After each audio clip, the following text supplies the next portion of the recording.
श्री रामविजय कथासार अध्याय 31 अहिमही रावण।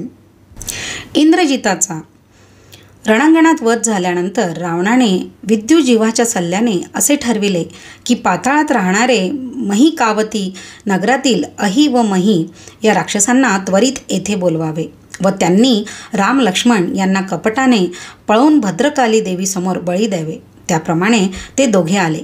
त्या दोन राक्षसांचा बेत वानरांना कळला तेव्हा त्यांनी रात्री निजलेल्या रामलक्ष्मण यांना मारुतीच्या वज्रपुच्छांचा दुर्ग करून सुरक्षित ठेवले। अहिमहींनी प्रथम दुर्ग फोडण्याचा प्रयत्न केला। यात अपयश मिळाल्यानंतर त्या राक्षसांनी सूक्ष्म रूपाने उंच जाऊन वेटोळ्यामध्ये गुप्तपणे प्रवेश केला। राम लक्ष्मण हरिणाजिनांवर गाढ झोपलेले होते। राक्षसांनी तेथून मायावी शक्तीने एक लांब व खोल विवर खणले। त्या विवरातून त्यांनी राम लक्ष्मणांना बाहेर ओढून नेले। 13 सहस्त्र योजने दूर गेल्यावर ते विवरातून बाहेर पडले व आणखी हजारो योजने दूर समुद्रतीरी असलेल्या महिकावती नावाच्या नगरात त्यांना घेऊन गेले। राम लक्ष्मणांवर त्यांनी नागपाशांचा प्रयोग केला व त्यामुळे ते नुसतेच निपचित पडून होते। त्यांचे धनुष्य भातेही त्यांनी त्या नगरात दुसरीकडे नेऊन ठेवले। महिकावती नगरी लंकेसारखीच वैभवशाली होती। तेथे 20 कोटी राक्षसांची वस्ती होती। मकरध्वज नावाचा राक्षस त्यांचा सेनापती होता। नगरात भद्रकालीचे एक प्रचंड व उंच सुंदर असे मंदिर होते। त्यात भयानक अशी दिसणारी देवीची मोठी मूर्ती होती। तेथे राक्षसांनी राम लक्ष्मणांना देवीला बळी देण्यासाठी ठेवून दिले व अहि मही महाद्वाराजवळ राखण करण्यास ठाण मांडून बसले होते। इकडे सकाळ होताच वानर पाहू लागले तो तेथे त्यांना राम लक्ष्मण व त्यांची शय्याही दिसेना। एक मोठे भुयार खणलेले मात्र त्यांना दिसले। त्यातूनच कोणीतरी राम लक्ष्मणांना पळवून नेले असावे असा तर्क सर्व वानरांनी केला। मारुती, नल, नील, अंगद व जांबुवंत यांनी राघवाच्या शोधासाठी जावे व सुग्रीवाने आणि विभीषणाने वानरांच्या रक्षणासाठी तेथेच राहावे असे ठरले। मग मारुतीने 4 वानरांसह तेथे खणलेल्या विवरात प्रवेश केला, पण विवरात त्यांना श्वास घेणेही जड जाऊ लागले। बाहेर पडताच मोकळा वारा लागताच ते सावध झाले। बाहेर पडून सर्वांनी यात्रेकरू ब्राह्मणांचे रूप घेतले। 5ही वानर आपल्या मनात राम लक्ष्मणांना कोठे नेले असावे आणि कोणी नेले असावे याचा विचार करीत होते। तोच मकरध्वज राक्षसाच्या हाताखाली असलेल्या मोठ्या राक्षस सेनेशी त्यांची गाठ पडली। राक्षसांनी त्यांना अडविताच मारुतीने व 4 वीरांनी राक्षसांना उचलून आपटून मारण्याचा प्रारंभ केला। मारुती तर मकरध्वजाला उताना पाडून त्याच्या छाताड्यावर बसला व त्याचा गळा दोन्ही हाताने दाबून म्हणाला, बोल, राम लक्ष्मण कुठे आहेत? नाहीतर मेलास असे समज।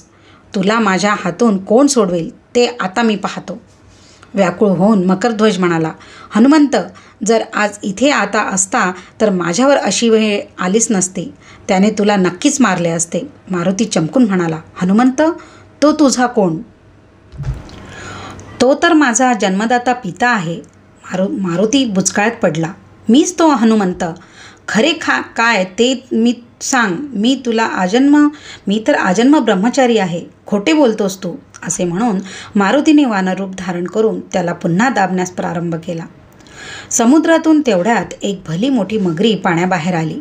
मकरध्वज म्हणाला, लंका दहन करून हनुमंत आकाशमार्गे परत जात होता। त्याच्या अंगाला अतिशय घाम आला होता। तो घाम थेंबाथेंबाने समुद्रात पडत होता। त्यातील काही थेंब मगरीच्या मुखात पडले व त्यापासून माझा जन्म झाला। मगरीने तेवढ्यात पुढे येऊन मारुतीला त्याने हा सांगितलेला सर्व प्रकार खरा असल्याचे सांगितले। राम लक्ष्मणांना धरून महिकावती नगरात अहिमही रावणांनी नेले आहे। ते उद्या भद्रकालीसमोर त्यांना जिवंत बळी देणार आहेत। तुम्ही जर माझ्या मुखात 5ही वानर बसलात तर मी जलमार्गाने तुम्हाला तेथे लवकर नेईन, असेही तिने सांगितले। पण इतर 4ही वानरांना तिच्या सांगण्याचा विश्वासच वाटला नाही। त्यांनी तिथेच थांबण्याचे ठरवले व हनुमंत एकटाच मगरीने दाखविलेल्या दिशेने उड्डाण करून गेला। त्याने महिकावली नगर गाठले। 21 तट गुप्तपणे ओलांडले। भद्रकालीचे मंदिर पाडून त्यात तो शिरला। तेथे दुष्ट मार्गाने देवीची आराधना करणारे लोक होते. महिकावती नगरातील दुराचार पाहून मारुतीने सर्व राक्षसांचा नाश करण्याचे ठरविले. तो गुपचूप आत शिरला. त्यावेळी गाभाऱ्याचे दार बंदच होते. गाभाऱ्यातील देवीची मूर्ती त्याने उचलली व न्हाणीघरात एकदम आडबाजूला टाकून दिली. गाभाऱ्याचे दार आतून बंद करून टाकले. मग स्वतःच देवीचे रूप घेऊन देवी म्हणून तिथे उभा राहिला. अहिमही रावण देवीच्या मंदिराबाहेर आले. राम लक्ष्मणांना बळी देण्यापूर्वी देवीची सर्व उपचारांनी पूजा करावयाची होती. त्यांनी दारे उघडण्यास सांगितले. तो ती आतूनही बंद झालेली होती. त्यांना मोठाच अचंबा वाटला. देवी आपल्यावर कोपली आहे असे त्यांना वाटले. त्यांनी देवीची स्तुती केली. तेवढ्यात देवीच्या आवाजात मारुतीने म्हणजे स्वतःची देवीची यथासांग पूजा करण्यास व छताला भोग पाडून त्यातून पूजा साहित्य आत टाकण्यास सांगितले व कोणीही दर्शन घेऊ नये असे डावले. राक्षसांना ते खरे वाटले. त्यांनी तसेच केले. गवाक्षातून आत टाकलेली सर्व खाद्ये व पेये मारुतीने फस्त केली. प्रसाद म्हणून तेथे काहीच शिल्लक ठेवले नाही. आज देवीच्या मनात काय आहे याचा काहीच थांग राक्षसांना लागेना. तेवढ्यात मारुती म्हणाला, मी आता बाहेरचे दार उघडणार आहे. तुम्ही माझे बळी आत सरकवा आणि कोणीही आत डोकावू नका, नाहीतर माझ्या बळीच्या आधी तुम्ही मराल. भयभीत होऊन अहिमहींनी मारुतीने किलकिले केलेल्या दारातून पुजाऱ्यांना आत डोकावण्यास सांगितले. तो काय, देवीचे भयंकर रूप पाहून त्याची भीतीने पार बोबडीस वळली. सर्व नैवेद्य देवीने खाऊन टाकला आहे असे पाहून आज देवी खरोखरच जागृत झाली आहे असे त्यांना वाटले. मग अहिमहींनी राम लक्ष्मणांवरील नागपाशांचा टाकलेला प्रभाव काढून घेतला. त्यामुळे ते दोघे सावध झाले. राक्षसांनी त्यांना रथाला बांधून वाजत गाजत साऱ्या नगरातून त्यांची मिरवणूक काढली. रामाने लक्ष्मणाला आल्या प्रसंगाला मुकाट्याने तोंड देण्यास सांगितले. यावेळी मारुती असता तर प्रसंग आला नसता अशा आठवणी त्यांनी काढल्या. राक्षसांनी मग मंदिरामध्ये देवीची बळी म्हणून त्या दोघांना सरकावले. ते भूमीवर तसेच पडून राहिले.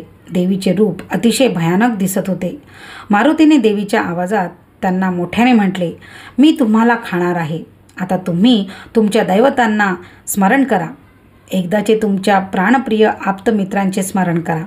राम लक्ष्मणाला म्हणाला, सौमित्रा, हनुमंताने या देवीचा चांगला समाचार घेतला असता, पण काय करावे. आता माझा सखा मारुती इथे असता तर त्याने या संकटातून आपल्याला काहीही करून नक्कीच सुटका केली असती. रामाच्या मुखातून हे वाक्य ऐकताच मारुतीला एकदम हुंदका आला. त्याने आपले खरे रूप प्रकट केले.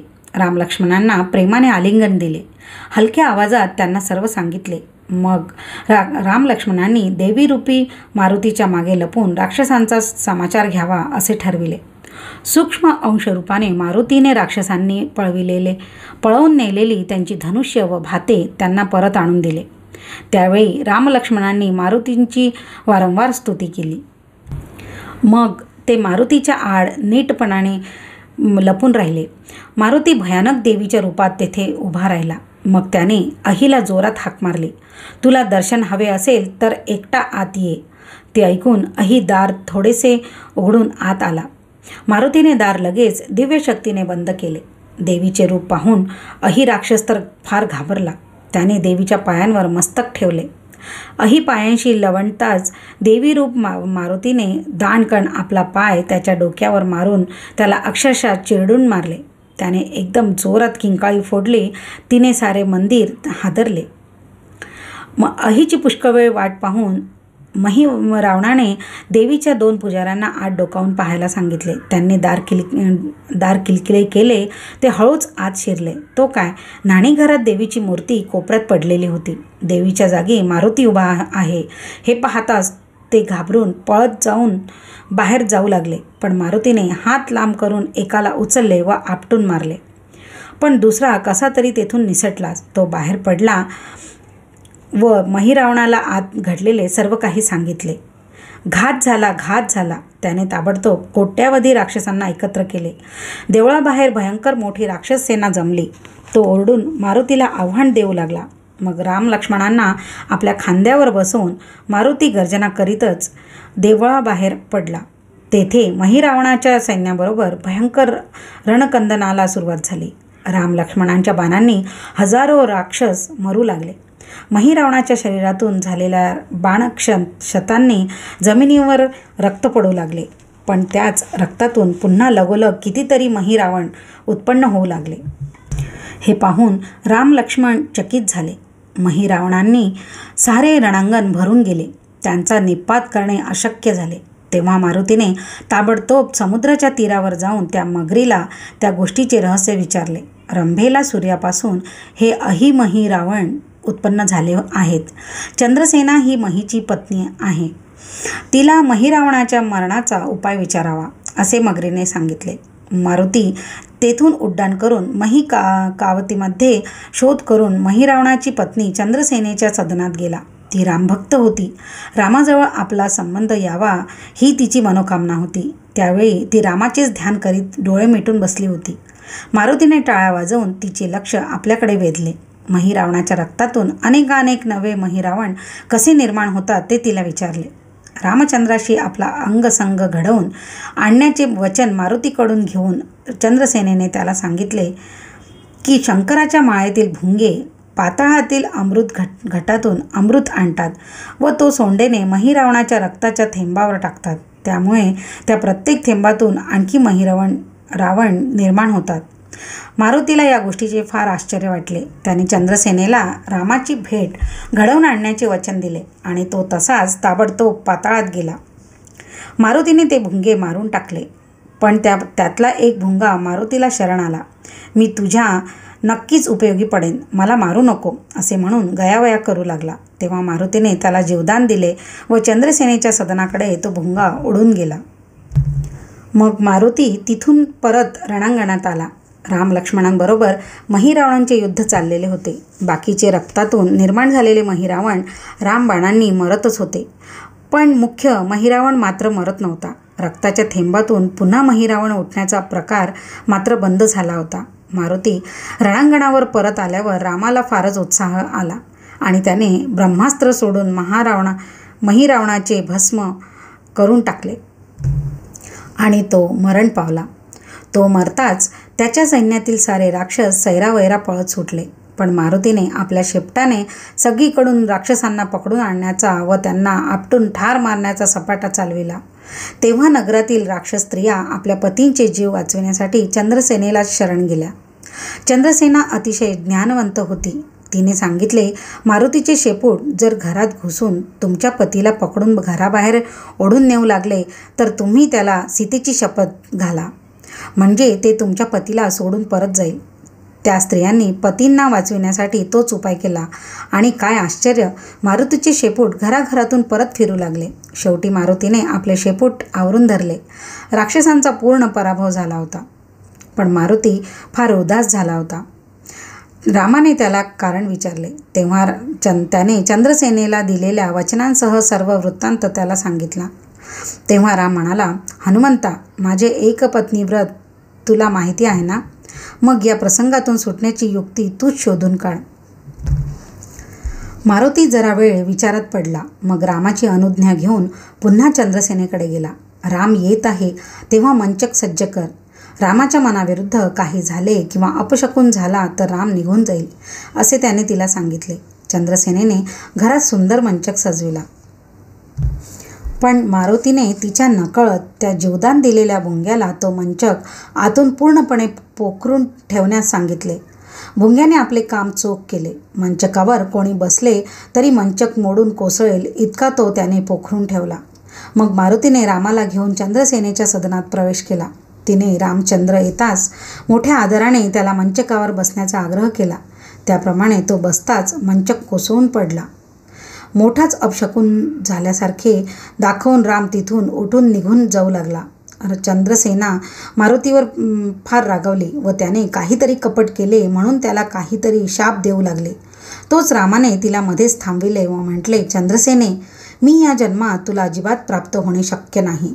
तू तुझ्या हृदयात माझे ध्यान कर, तेथे मी नित्य वास करीन. कृष्णावतारात मात्र तू सत्यभामा म्हणून माझी आवडती पत्नी होशील. असे म्हणून रामाने तिच्या मस्तकावर आपला वरदहस्त ठेवला. तेव्हा चंद्रसेनेची वृत्ती तटस्थ होऊन तिची समाधीच लागली. लगेच तेथून मारुतीसह राम रणांगणात परत आला. रामाने त्यानंतर मारुतीचा पुत्र मकरध्वज याला महिकावतीचे राज्य दिले. मगरी त्यामुळे फार आनंदित झाल्या. नंतर मारुतीने रामलक्ष्मणांना खांद्यावर बसविले व उड्डाण करून महिकावती नगर सोडले. तो नल, नील, अंगद व जांबुवंत यांना मार्गात भेटला. मग सर्वजण आकाशमार्गाने पुन्हा सुवेल पर्वताजवळ लंकेत वानरसेनेत उतरले. बिभीषण व सुग्रीव यांनी त्यांना दुरूनच येत असताना पाहिले व सर्व सैन्यात एकच जयघोष होऊ लागला. आज मारुतीमुळेच आमच्यावरचे आलेले प्राणसंकट टळले. रामाने हनुमंताची वारंवार प्रशंसा करीत मनापासून म्हटले. हे वर्तमान ऐकून वानरसेनेत नवा उत्साह संचारला होता. अशा प्रकारे अध्याय 31 इथे संपन्न झाला. अध्याय 32 लक्ष्मणाचे संजीवन. अहिमहीचा संहार करून महिकावती नगरीतून मारुतीसह राम लक्ष्मण परत लंकेत आले.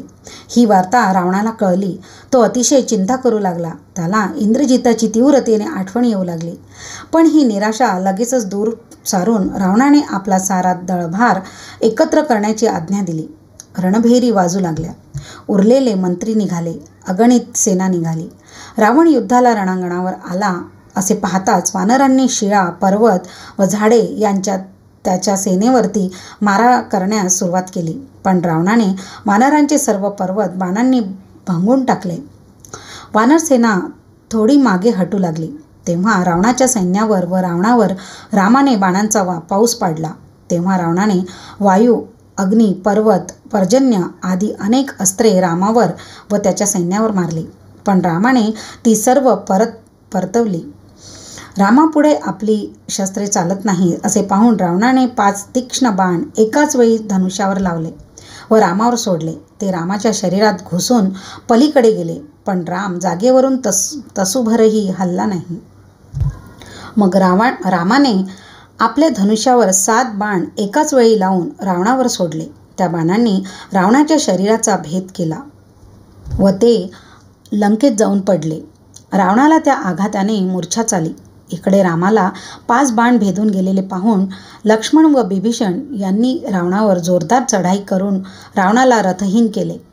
लक्ष्मणाचा प्रताप पाहून रावणाने संतापून जोरदार शरसंधान केले.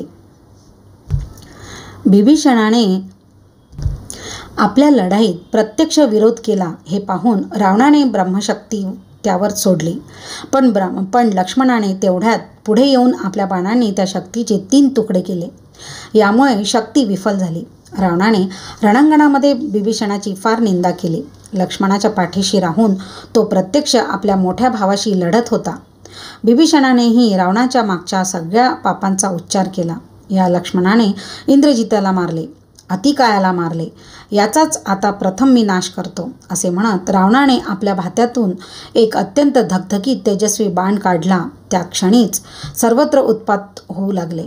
रावणाने लक्ष्मणावर ती शक्ती टाकली तेव्हा मारुतीने मध्ये उड्डाण करून ती मध्येच आपल्या हातात पकडली. तोच त्या बाणांचे एका सुंदर स्त्री रूपांतर झाले. ती मारुतीला म्हणाली, तू ब्रह्मचारी ना? मग मला तू का धरलेस? मी रावणाची कन्या आहे. लक्ष्मणाला भेटायला ती जात आहे. सोड मला.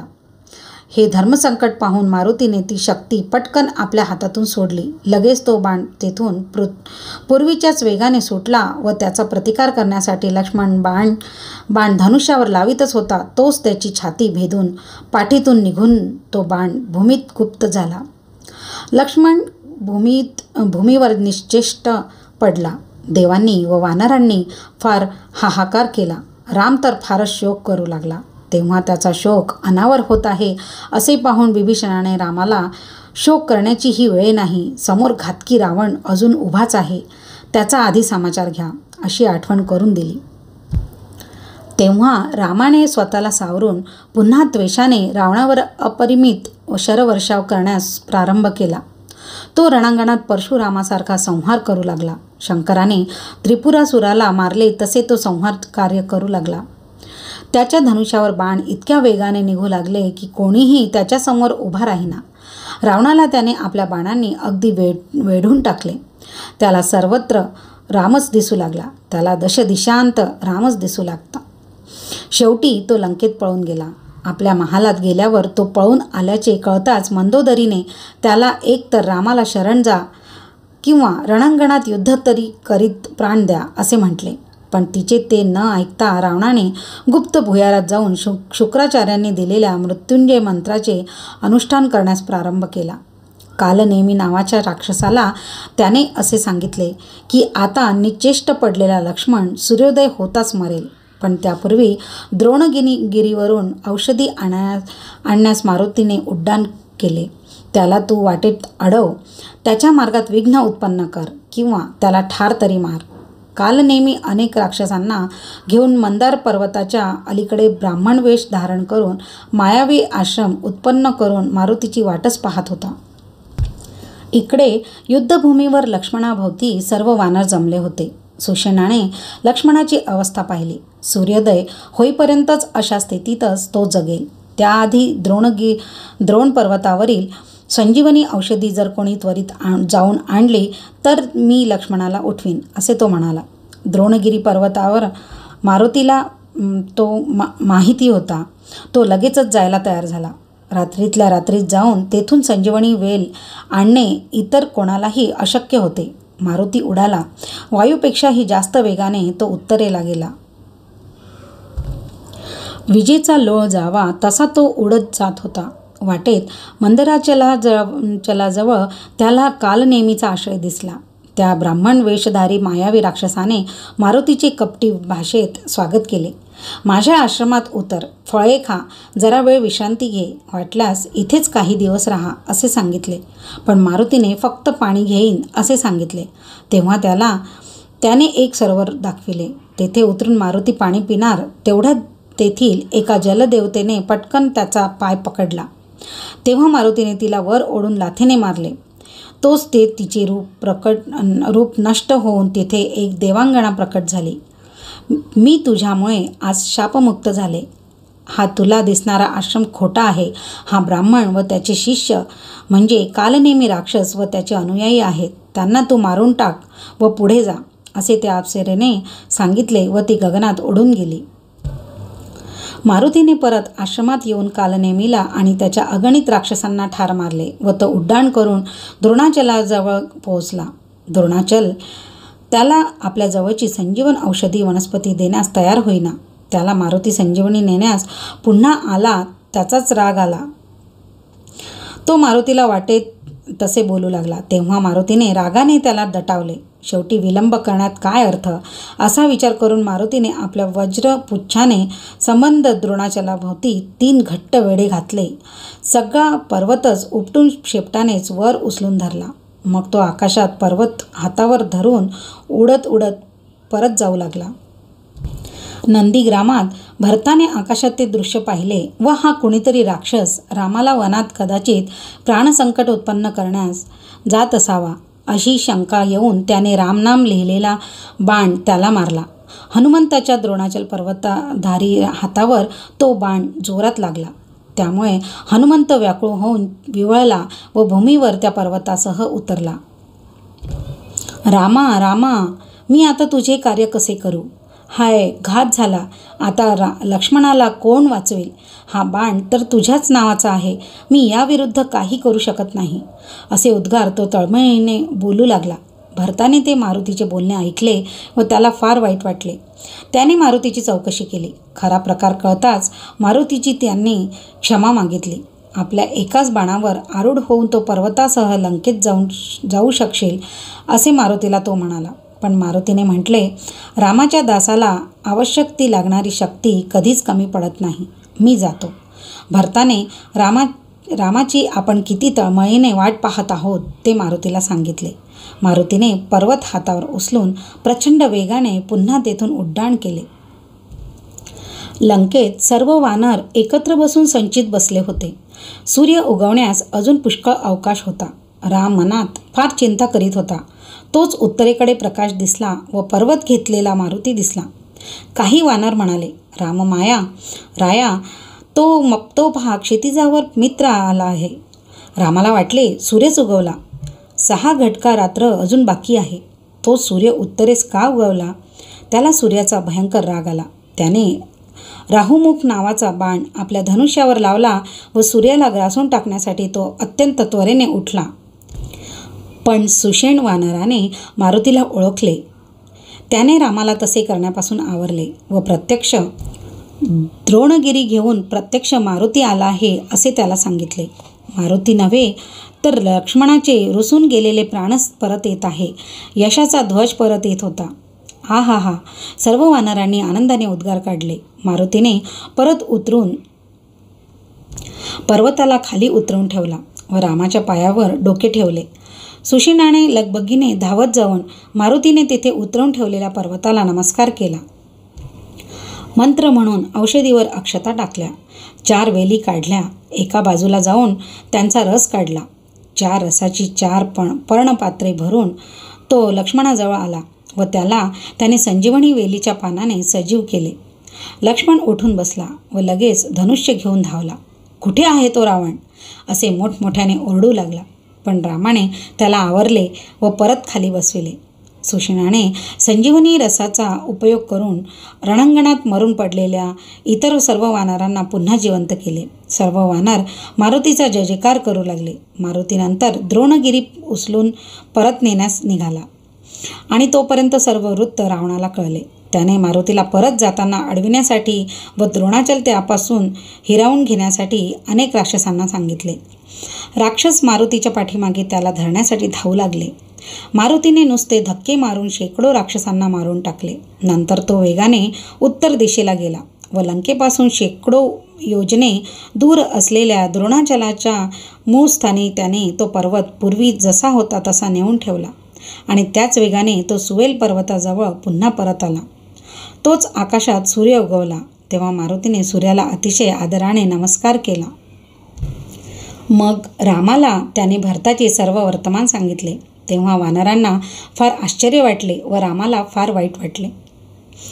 राम म्हणाला, मी रावणाला मारून भरताला केव्हा भेटायला जाईल असे मला झाले आहे. मारुतीने रामाला वंदन करून म्हटले, स्वामी, भरताची तुमच्यावर निस्सीम भक्ती आहे. सर्व भोग सोडून तो तुमची अहोरात्र चातकासारखी वाट पाहत आहे. भरत म्हणजे प्रेम, ज्ञान व वैराग्य यांचा पुतळाच आहे. अशा प्रकारे अध्याय 32 येथे संपन्न झाला.